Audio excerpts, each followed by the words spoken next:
అందరికీ నమస్కారం. ఇప్పుడు మనం శివుని పుణ్యక్షేత్రమైన అరుణాచలానికి వచ్చాము. ఇది రాజగోపురం. ఇక్కడ నుంచి గిరి ప్రదక్షిణ మొదలుపెట్టి చివరిగా ఇక్కడ ఎండ్ చేయాలి. ఈ వీడియోలో ఈ పుణ్యక్షేత్రం యొక్క వివరాలను పూర్తిగా వివరించడానికి ప్రయత్నిస్తూ ఉంటాను. లాస్ట్ వరకు చూడండి. అరుణాచల క్షేత్రాన్ని దర్శించినా లేదా దర్శించాలనే ఆలోచన వచ్చిన పుణ్యమే అని పురాణాల్లో కొనియాడబడింది. గిరి ప్రదక్షిణ మార్గంలో ఇక్కడ అష్టలింగాలు దర్శనమిస్తాయి. అరుణాచల క్షేత్రంలో అష్టదిక్పాలకులు ఒక్కొక్కరు ఒక్కో లింగాన్ని పూజించారు.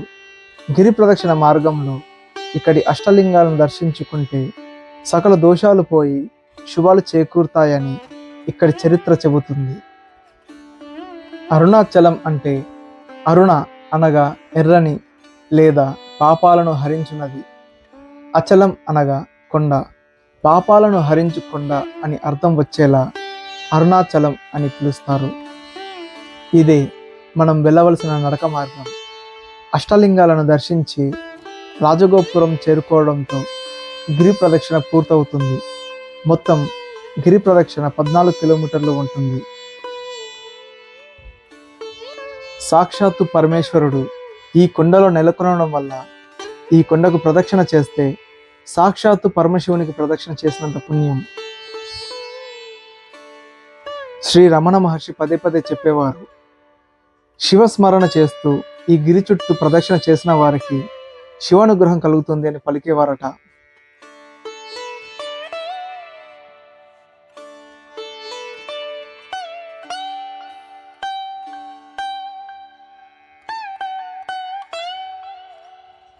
ఇదే శ్రీ రమణ మహర్షుల వారి ఆశ్రమం. ఇప్పుడే రమణ మహర్షి ఆశ్రమాన్ని చూసాము, చాలా బాగుంది. లోపలికి వీడియో అలౌ లేదు, అందుకే నేను మీకు పూర్తి వీడియో చూపించలేకపోతున్నాను. ఇక్కడికి దేశ విదేశాల నుంచి భక్తులు వస్తూ ఉంటారు. రమణ మహర్షి ఆశ్రమంలో ఎక్కువగా విదేశీయులు కనబడడం ఇక్కడ మనం చూడవచ్చు.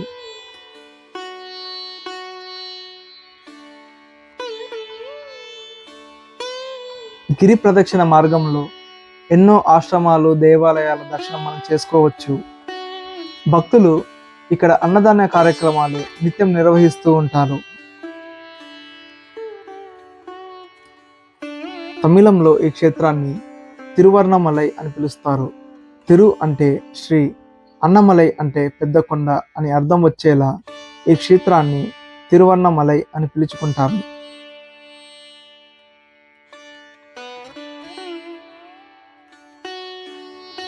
ఈ ప్రపంచంలో పరమశివుణ్ణి 8 రూపాల్లో మనం చూడవచ్చు. అగ్ని, వాయు, భూమి, నీరు మరియు ఆకాశం, ఇవి పంచభూతాలు కాగా వీటితో పాటు సూర్యచంద్రులు మరియు జీవుడు, ఈ 8 శివస్వరూపాలు. ఈ 8 శివస్వరూపాలు మనకు 8 లింగాలుగా దర్శనమిస్తాయి.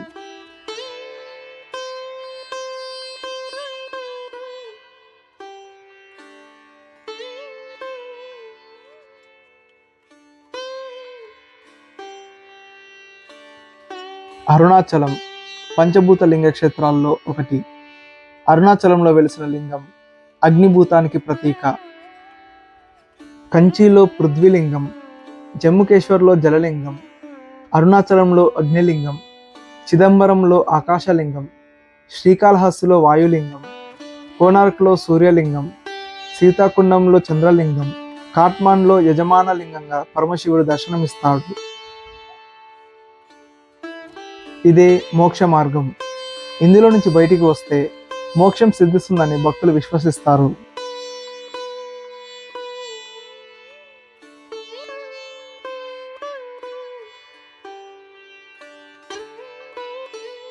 తక్కిన ప్రాంతాలతో పోలిస్తే అరుణాచలంలో విపరీతమైన వేడి ఉంటుంది.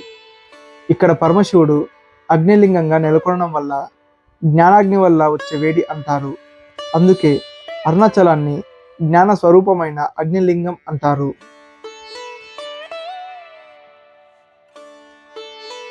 గిరి ప్రదక్షిణ పూర్తి చేసుకుని తిరిగి రాజగోపురం తిరిగి వచ్చాము. దర్శనం ఉదయం 4:30 ఉంది. అప్పుడు ఇక్కడ పడుకొని దర్శనానికి వెళ్దాం. ఓం నమః శివాయ. ఒకసారి బ్రహ్మ విష్ణువుల మధ్య ఎవరు గొప్ప అని కలహం నెలకొన్నప్పుడు పరమశివుడు వారి మధ్య అగ్నిలింగ రూపంలో ఆవిర్భవించి బ్రహ్మ విష్ణువులకి ఏర్పడ్డ మాయను తొలగిస్తాడు. ఆ తర్వాత అగ్ని రూపం పర్వతంగా మారింది. అదే తిరువణ్ణామలై అని ఇక్కడ చరిత్ర చెబుతుంది. పర్వత రూపంలోని శివునికి పూజించడం అందరికి సాధ్యం కాదని బ్రహ్మాది దేవతలు ప్రార్థించడంతో శివుడు ఇప్పుడు మనం దర్శించే లింగ రూపంలోకి రూపుదాల్చి ఆ కొండలో అంతర్ధానమయ్యాడు. ఆ తర్వాత దేవశిల్పి విశ్వకర్మ ఈ క్షేత్రాన్ని అందమైన పుణ్యస్థలంగా నిర్మించాడు. తరువాతి కాలాల్లో ఈ ఆలయ క్షేత్రం మరియు పరిసర ప్రాంతాల్లో ఎన్నో మార్పులు జరుగుతూ ఇప్పుడు మనకు దర్శనం ఇస్తున్న విధంగా రూపాంతరం చెందింది.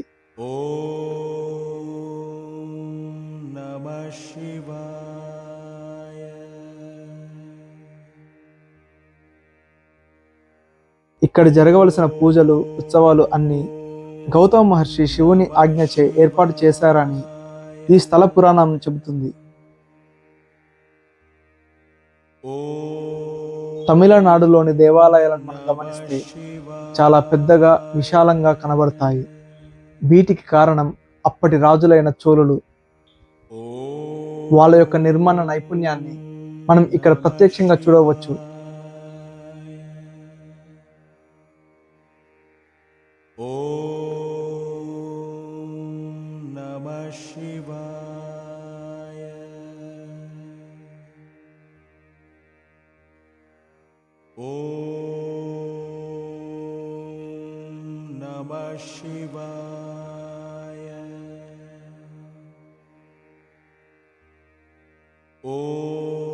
ఇదే గర్భగుడిలోకి వెళ్ళే మార్గం.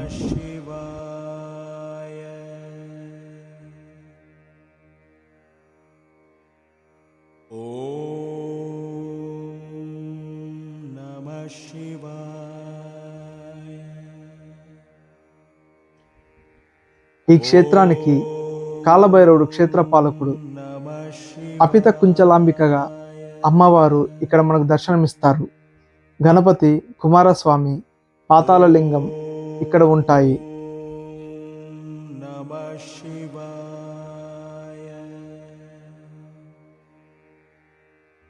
మొత్తానికి దర్శనం అయిపోయింది. మార్నింగ్ 5 o'clock లైన్లోకి వస్తే ఇప్పుడు దర్శనం అయిపోయింది. చాలా రష్ ఉంది, కానీ దర్శనం మాత్రం అద్భుతంగా జరిగింది. మీకు కూడా ఖాళీ ఉంటే, ఖాళీ ఉన్నా లేకున్నా ఒక్కసారి నా అరుణాచలంకి వచ్చి తీరాల్సింది. ఇది చాలా పవిత్రమైన స్థలం. మీ ఫ్యామిలీతో పాటు ఇక్కడ ఖచ్చితంగా రండి. పరమశివుని ఆశీస్సులు ఎల్లవేళ మీకు ఉండాలని కోరుకుంటూ ఇక నేను సెలవు తీసుకుంటున్నా. నమః శివాయ.